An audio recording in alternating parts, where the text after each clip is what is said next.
So I wanted to take a few minutes with this video to talk about 3 interesting PlayStation 5 and PlayStation 6 stories. And if you could hit that like button on the video, thank you to those that do it. And as always, it's very much appreciated. Now, the stories I want to cover today includes the PlayStation 6 and its launch lineup. Yes, apparently we're talking about this now. Microsoft getting PlayStation 5 dev kits and the state of play news reaction. First, yes or no, did you watch the Final Fantasy VII Rebirth state of play yesterday or not? I know that not everyone here is a fan of Final Fantasy, so I'm curious how many of you here watched the state of play. So comment below, yes or no, if you watched the Final Fantasy VII Rebirth state of play yesterday or not. Let me know down in the comments below. Now, diving into the first story of the video, PlayStation 5 dev kits at Microsoft. Reading from PlayStation Lifestyle, a report claims that Microsoft has been acquiring PlayStation 5 dev kits as part of its efforts to release some games, Xbox games, on the platform. Amid all the hoopla, the company announced that it'll formally address its vision for Xbox's future next week, but that hasn't stopped the rumor mills from churning out new claims every hour. According to Xbox Era, which first broke the news that of Microsoft's plan to go multi-platform, at least partially, the company has made additional investment into PlayStation 5 dev kits to support ongoing development efforts. The publication claims that Hi-Fi Rush and Sea of Thieves aren't the only 2 games headed to PlayStation 5, and that Bethesda's Starfield is next. Since Xbox's head Phil Spencer's acknowledgement of players' frustrations yesterday, some journalists seem to be backtracking on their claims, implying that things might not be as dire as they originally seemed. However, The Verge's Tom Warren has said that there's no question of whether some Xbox games are heading to PlayStation 5 or not, because they are. The only question is which games Microsoft plans to release on multiple platforms. All eyes are on Microsoft's business meeting next week. So honestly, I wonder if it's going to be games from Bethesda and Activision that will be multi-platform, but Microsoft will keep most of Xbox Studios games exclusive, the internal studios outside of Activision and Bethesda. They can make money off the games from Bethesda and Activision going multi-platform and give their internal teams breathing room to release titles. Call of Duty might not launch on Game Pass because they can make more money outside of it, but other games from Bethesda and Activision will probably still launch on Game Pass, giving benefit to Game Pass as well. So even if the game releases on PlayStation 5, you get it on Game Pass day one, so it might sway some people still to go that way. Either way, if more dev kits are going to Microsoft, that pretty much seems like them working on more PlayStation 5 titles. Let's see how things play out. It's going to be an interesting period of time in the next week. It's going to be interesting. I'm really curious to see how this plays out. Before we get to the next story, we're almost at 100K, guys. So if you enjoyed the video so far and have been enjoying my videos, of course, hit that subscribe button. If you haven't done so yet, we're almost there.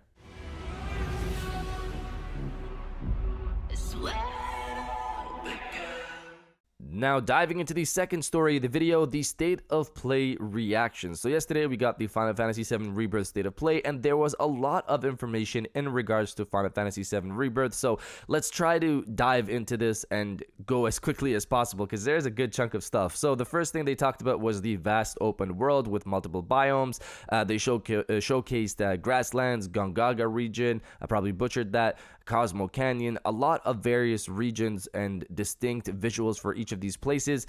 I'm ready to explore all of that. Then they spoke about this thing called World Intel, which is research, side stories done to discover new materia. And they also have these Far Cry towers that you also get to find, and that expands the map, similar to Far Cry. I know people have beef with that. I like that. I don't mind that. I'll be doing that here as well. Then they spoke about Odd Jobs, which is side stories as well, except work from various people you meet across the journey, with unique side stories, including stories from the original game and new stories for this remake as well. Then they spoke about mini games, some tied to World Intel that we spoke about, the research missions and the Odd Jobs as well, but there are also some that are not tied to either of those, and there's some from the original game and new ones for the remake as well. A lot of new content for this specific remake. Then they spoke about the cinematic storytelling, which obviously follows the group after they escape Midgar, and they describe it as a game where it will make you feel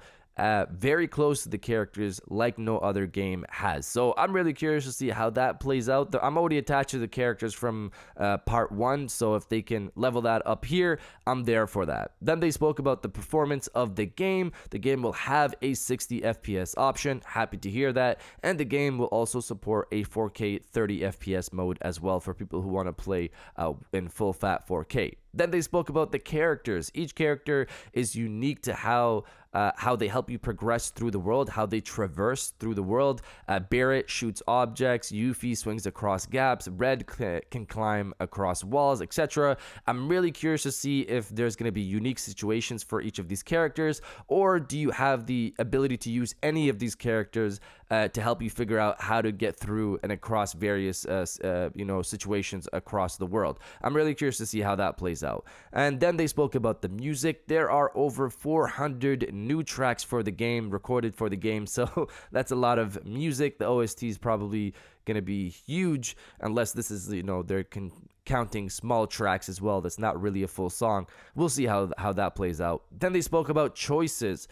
Choices made throughout the game will determine how your team react to Cloud. So this is something new to this game. I don't remember that from the first game, so that's very interesting. Then they spoke about combat synergy, which is when two characters battle together against enemies from the team. Your team, they share a bond with Cloud and share a bond with each other. They spoke about this thing called party level, which increases as you play with these characters together, and the higher the level there that you get, the more moves can be unlocked for your favorite synergy combos. So the more you play with these two characters together, the more moves you unlock for these characters. So that's going to be really interesting, and obviously plays to your play style. Who do you like to play with the most? That's going to have the highest party level. You're going to unlock the most moves for those guys as well, but obviously it has replayability because you're going to want to unlock the moves for other people and try out the different combos. And then finally they told us the demo is now out. You can play the demo. You can play as Cloud or Sephiroth, focused on the Nibelhelm flashback. I probably butchered that name as well, but either way, it was an amazing state of play. I was already sold on the game, and this obviously continued to push it over. But you guys let me know if you downloaded the demo or not. Let me know down in the comments below.